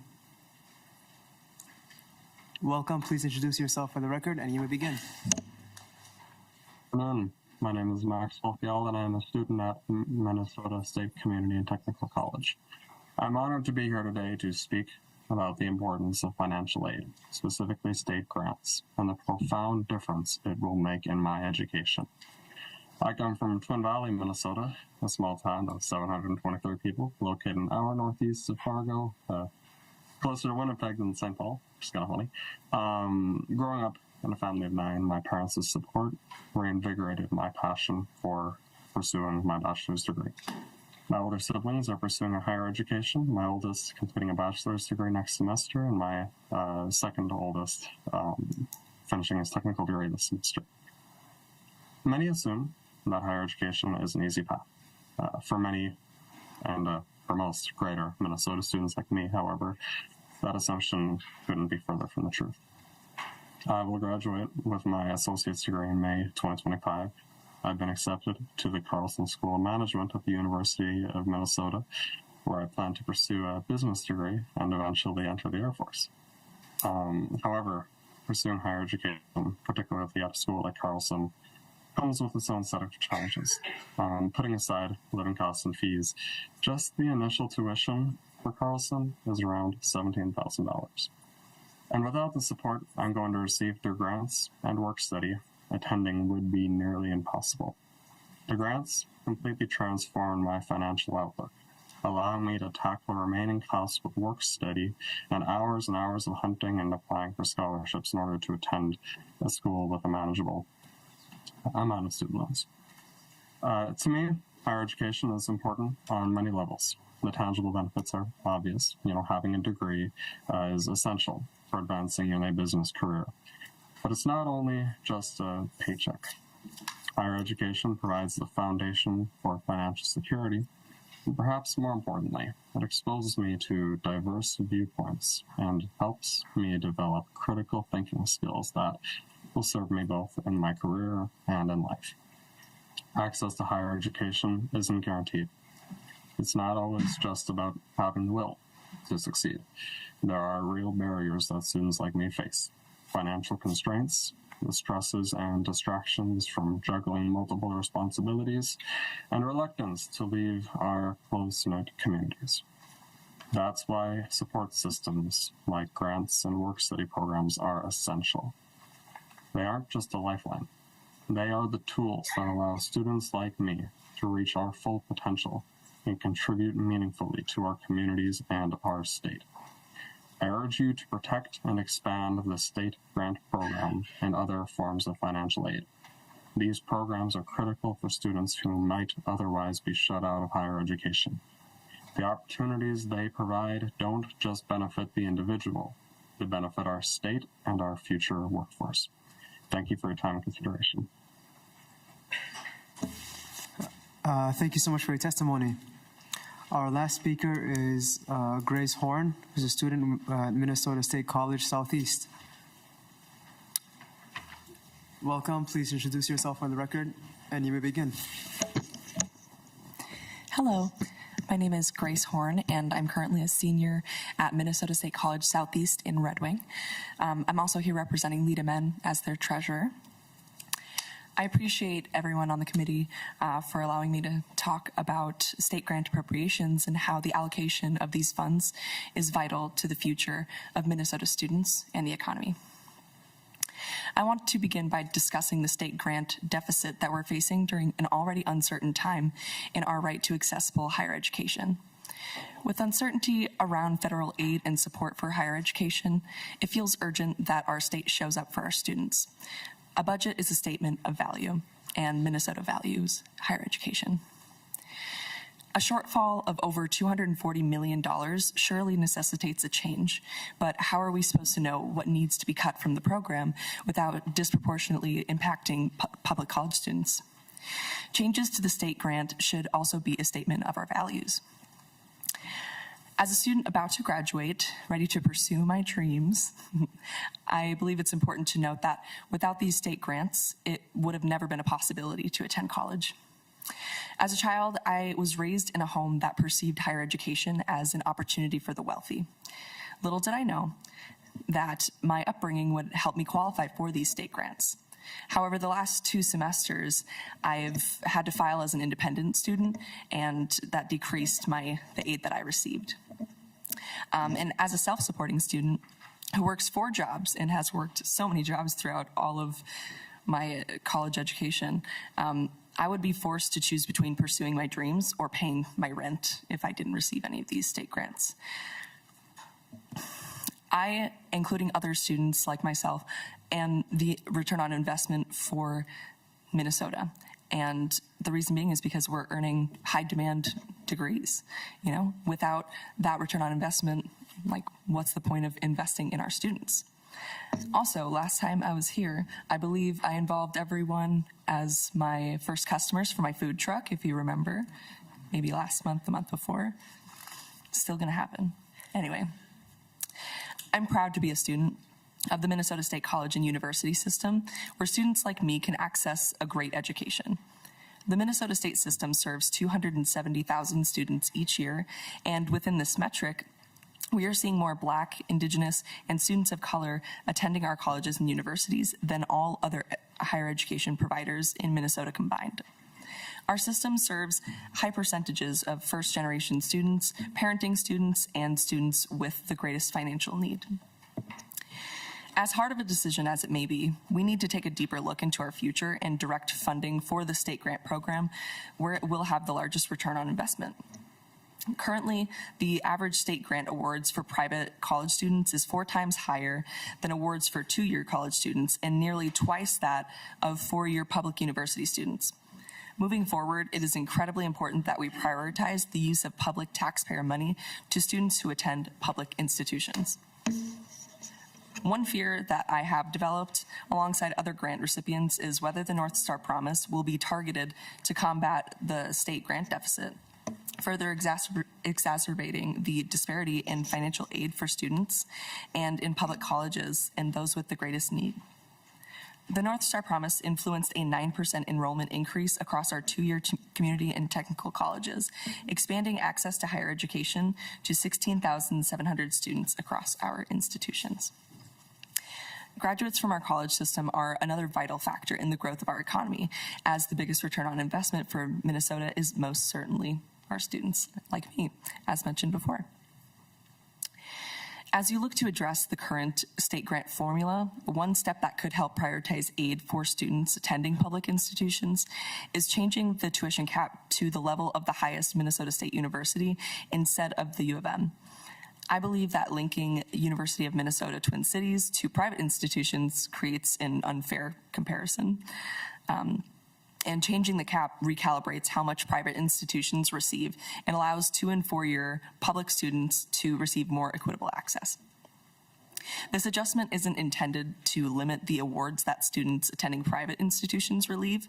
Rather, it prioritizes aid for those with the greatest financial need and our public colleges and universities that support them.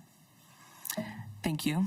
again, for taking the time to listen to all of our concerns and considering our suggestions. And I want to mention that as a student advocate, I believe that using my voice during these meetings influences other students to use their voices and stay well informed. Each person on the Higher Education Committee during these trying times are in positions of great influence. And with this influence comes an obligation to help students all around the state continue to have access to higher education, no matter what situation they may be in. Thank you. Thank you so much for your testimony. Are there any questions from members? Seeing none, would you like to have any closing comments, Senator Verbain? I think we got more amendments to get to, so I'll leave it at that and withdraw the amendments. Thank you, Mr. Chair. Senator Verbain withdraws the A10 amendment. Last up, we have Senator Putnam.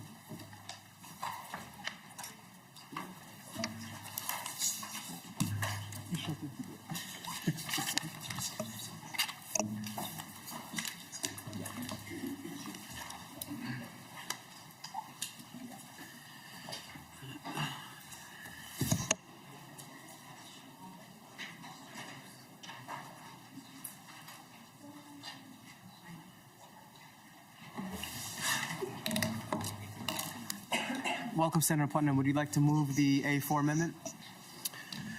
Mr. Chair, will you let me or will you gavel me out and tell me to be quiet again? Senator Putnam moves the A4 amendment. Senator Putnam. Thank you, Mr. Chair. The A4 amendment is a deviation from the earlier amendments that we've discussed.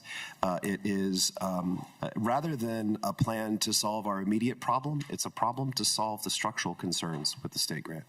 The proposal I have for you before you right now is a way of actually making sure that the state grant will always be whole, dedicating resources and funding directly to the state grant so that we don't have to have this conversation again in 5 years. It is a program that Senator Fateh affectionately calls the Northstar Promise. And it is also a plan, and it's an idea that Sam and I took from President Trump. So I'm excited to see all our Republican friends on the committee to see their enthusiastic, joyous response to this proposal. Mr. Chair, what we're looking at here is what we're calling an asset, a state grant participation fee, which is essentially a way of finding extra resources to support the state grant from those institutions that are extremely well endowed. So the plan would be looking at schools that have at least $100 million in their endowment, and those schools that have that level of resource would then have the option of participating in the state grant program, and if they choose to, they would pay a percentage of the increase in their assets over a calendar year into a fund that would go directly to the state grant. Now, members, that this may seem arcane or strange, but realize, say, Carleton College has a $1.6 billion endowment. That's an increase of $200 million over the last year. Were we to simply put a very small require a very small fee for their participation in the state grant program, we would come up with a tremendous resource to support students who end up going to Carleton College. That's the other beautiful thing about this, is that it's also logical and coherent, which I know is uncommon in government policy, but it works pretty well here. That rate that an institution would be asked to pay to participate in the state grant program would be articulated to the endowment per student. So, for example, if you take all the schools with over $100 million in their in assets, that's about 10 schools in the state of Minnesota. The University of Minnesota has a $5.5 billion endowment, but only $96,000 per student is how their assets shake down. In that case, they would pay a smaller percentage than, for example, Carleton with its $1.6 billion endowment and $600,000 per student endowment. So what this would do is raise a tremendous amount of money that would immediately make the state grant whole and make it whole for perpetuity.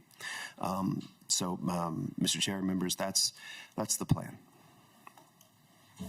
Thank you, Senator Putnam. And I'll let all members know that we do have a revenue note about this inside members' packets from the Department of Revenue. It's a one-sheeter. It's a one-sheet. And with that, we'll welcome back our first testifier, the Honorable Jonathan Bone.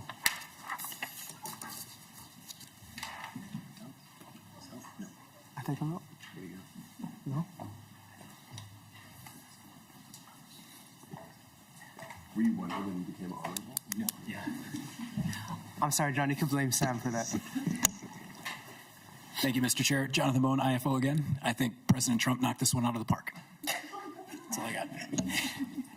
Thank you, Mr. Bone. You went a little bit over time, but I'll allow it.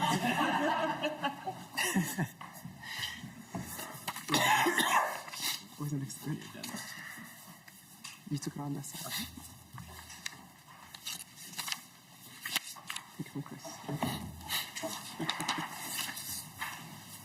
Next up, we have Charlotte Gilly. Who is it on that? Oh, in the back.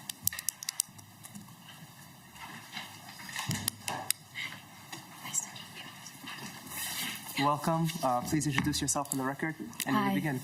Hi, thank you, Chair. My name is Charlotte Gilkey. I'm a sophomore at the University of Minnesota. I'm double majoring in political science and Spanish studies on a pre-law track. And I am here today to speak on behalf of the thousands of students like myself who depend on state financial aid to pursue a higher education. I was raised by a single mother who worked 2 to 4 jobs simultaneously throughout my childhood to make ends meet. Despite her incredible work ethic, she struggled to find good jobs with benefits because she didn't have a degree. I watched her face those challenges firsthand, and I promised myself that I would be the first in my family to earn a college degree, a step that I know will help break the cycle of poverty for my family. For families like mine, college isn't a given. I always wanted to pursue a higher education, but I wasn't sure how I would be able to afford it. And as I anticipated, financing my education has been one of the biggest challenges for me. When I first applied for FAFSA, I remember turning to my mom and asking, "What will our family's contribution to college be?" And her response was simple, $0 and 0 cents. In my first semester, I drained my high school savings account to cover my tuition. And by the second semester, I had to take out a Minnesota self-loan as well as a private loan just to stay enrolled. The financial strain was absolutely overwhelming, and at one point, I thought I might have to leave school. Then, I found out that I qualified for the Northstar Promise scholarship. That scholarship completely covered my tuition, allowing me to stay in university housing, continue to work on campus, participate in clubs, and maintain my internship at an immigration legal law firm. For me, this scholarship was not just about financial support, it was an emotional relief. I vividly remember sharing the news with my mother over the phone, feeling a weight lift off both of our shoulders. For the first time, I could truly focus on my education, not just how I would pay for it. The Northstar Promise scholarship has made higher education attainable for me. It has allowed me to continue my studies without the constant worry of how to afford my next semester. This scholarship has given me the opportunity to pursue my career goal of becoming the first attorney in my family, so that I can help people who are facing the same challenges that I did growing up. But not every student has that same opportunity. Without programs like the Northstar Promise and the State Grant Program, many first-generation low-income students like myself would be forced to drop out. A bachelor's degree is absolutely essential for career advancement, as I have seen firsthand through my own mother's experiences. Without the financial support, students from families like mine would never have a fair shot of achieving it. Protecting state grants and scholarships is absolutely critical for students like me, and it's critical for Minnesota's future workforce. The talent, dedication, and ambition that students like me bring to our state's economy are invaluable. By ensuring that low-income students have access to financial aid, Minnesota is investing in a brighter future. Minnesota stands at a crossroads. We can either cut our way out of this challenge, or we can honor the promise we've made to students to make college more affordable and accessible. The choice isn't just about students, it's about the future of our state. Minnesota's higher education system isn't merely a pathway to a degree. It's the backbone of our economy and a solution to the workforce shortages plaguing key industries. Expanding access to higher education isn't just the right thing to do, it's a strategic investment in Minnesota's competitiveness. I urge you to adopt Senator Putnam's A4 amendment to ensure that Minnesota's wealthiest institutions contribute their fair share to keeping higher education affordable, particularly by protecting the state grant program. While elite colleges amass multi-billion-dollar endowments, too many Minnesota students face rising tuition and inadequate financial aid. Taxing a portion of these vast investment earnings would generate critical revenue to sustain and expand the state grant program, helping low and middle income students afford college. By linking tax rates to tuition increases, this policy would also encourage institutions to control costs rather than prioritizing administrative growth and luxury amenities. At a time when public universities and community college remain underfunded, it's only fair that tax-advantaged institutions reinvest in students and strengthen Minnesota's workforce. Thank you. Thank you so much for your testimony. Thank you. Our final testifier is Lana Mas.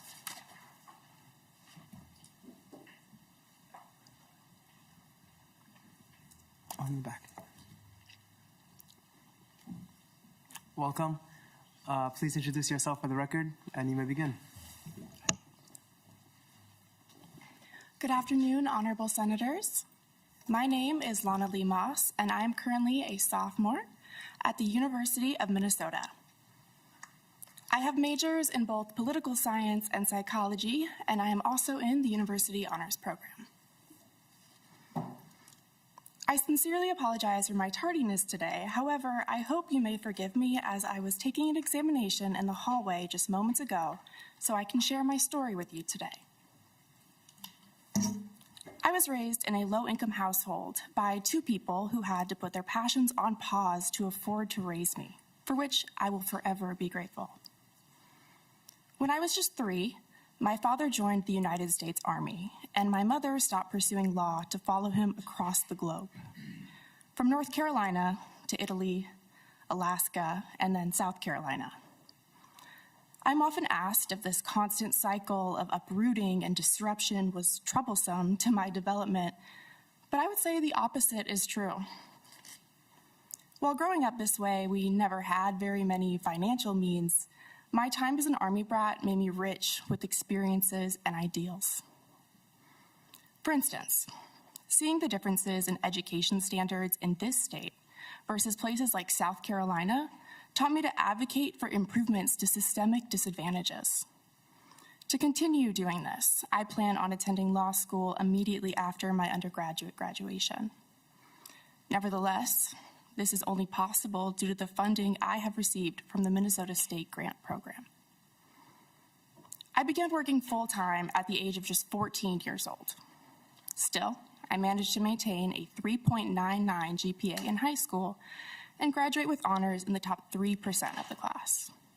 Naively, I assumed this, along with my countless extracurricular activities, would allow me to afford higher education due to academic scholarship. I did receive significant academic scholarships, but higher education was still entirely unaffordable for myself and for many others in a position similar. At this point, many students turned to their parents for support, but this was not an option available to me.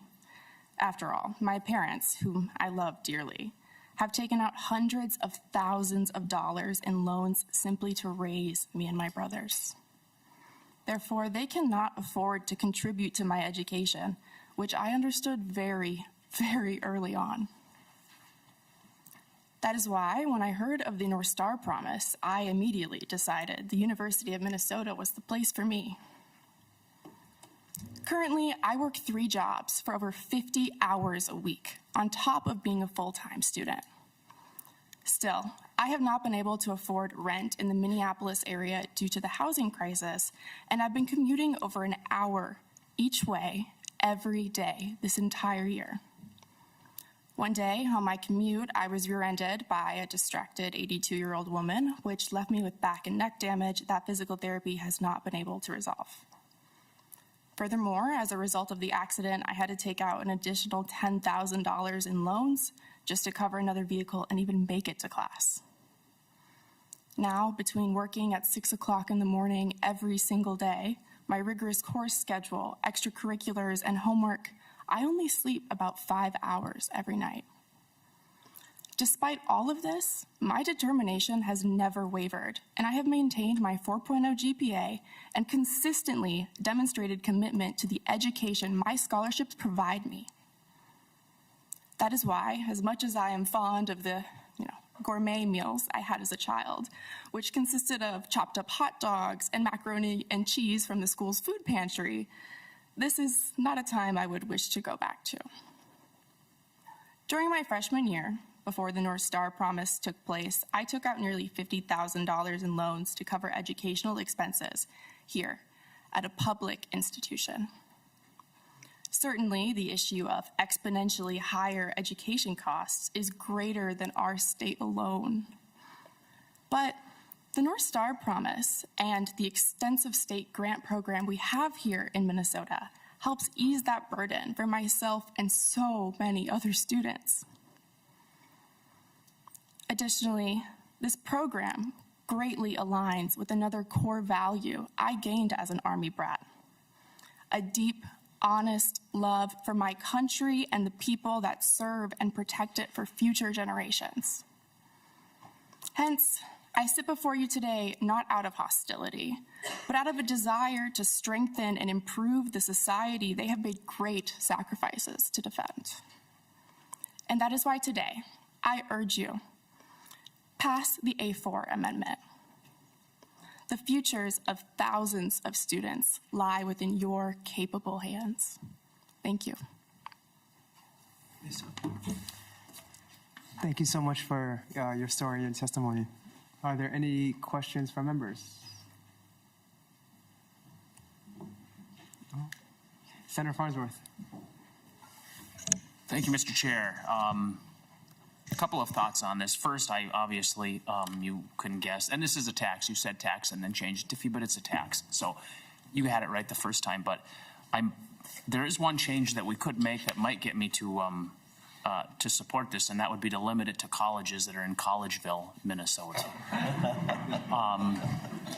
Then we could do 100%, and I might be able to get on board with that. But I was thinking about most of the endowments are private school endowments, and this sort of seems to be the beat up on the private school day in higher education. And I think it's interesting that with only 4% of the state higher ed budget, they're able to not only provide an education and have some of the highest graduation rates of all of the colleges in the state. They equal, or they're close to the University of Minnesota. But they're also able to create endowments. And the previous testifier made the tongue-in-cheek comment that, well, gosh, if they can't make it on that 4%, maybe they should be welcomed into the public system. And I think that's backwards. I think if the other schools can't make it on 96%, and in order for them to be able to make it, we've got to rob from the endowments from the privates, maybe they could learn a lesson on how to run their business from the private schools. So that was sort of my thought when I was thinking about this. But I mean, if you want an oral amendment on Collegeville, I'd be happy to bring that. But those are my thoughts. Thank you, Mr. Chair. Senator Putnam. Thank you, Mr. Chair, and thank you, Senator Flowers, for the thoughts. It's actually not a tax. It is actually a fee because it's optional. If you're going to take part in the state grant program, then you would pay the fee. So it's clearly actually not a tax. That's not simply semantic. It's just not a tax. Now, to the question of beating up on the private schools, I don't think that's what this is. I genuinely don't, because the largest participant in this, were it to pass, would be the University of Minnesota. So if it makes it more palatable to you to think that we're beating up on the University of Minnesota, that's another way to think about this bill. I can get behind that. I figured you might. But the idea here, and it is logically coherent. And I hope that even if you don't like the idea behind it, you can understand that those institutions that are disproportionately benefiting from the state grant, and which is our private schools and the University of Minnesota, those places with those large endowments, they are getting this money back, some of it, in the form of the grant. And I'd like for us to shift perspective for a second and realize how great it would be to not have to have this conversation every 2 years, because the state grant is whole and will always be whole, and as a dedicated resource fund that will grow, that we will not have to continue to argue about and think about putting money in. Think about all the students who testified today. All the students who talked about how grateful they were for the state grant. Wouldn't it be great if they didn't have to do that anymore because the state grant was whole and was going to be fine? This is one option of how to address that concern. I appreciate your comments again, Senator Farnsworth, and I am actually more amenable to just taxing schools in Collegeville than you would think. But I do think that this is a serious and thoughtful proposal that I hope we can talk a little bit more about. Senator Rarick. Thank you, Mr. Chair. What if the schools, half of them, up to all of them, chose not to be in the program? Do you believe that because there would be less coming out, the state would be able to afford it? What is the plan for the state grant program if half to all choose not to participate? Senator Putnam. Thank you, Mr. Chair, and thank you, Senator Rarick, for the question. I think we would be kind of where we are now. I don't think that that's a likely occurrence. I do think that there are some schools with very large portions of their students who are out of state who might decide not to participate in the state grant program. But I think by and large of the 9 or 10 schools that we're looking at, most of them probably would.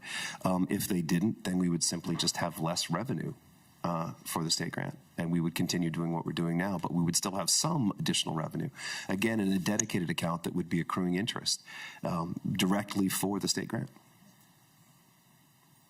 And we'll have less spending on the state grant if the students at the schools are not participating. Senator Rarick. Oh, okay. Any other members have questions?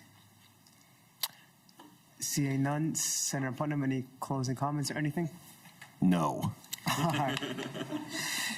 Senator Putnam withdraws the A4 amendment.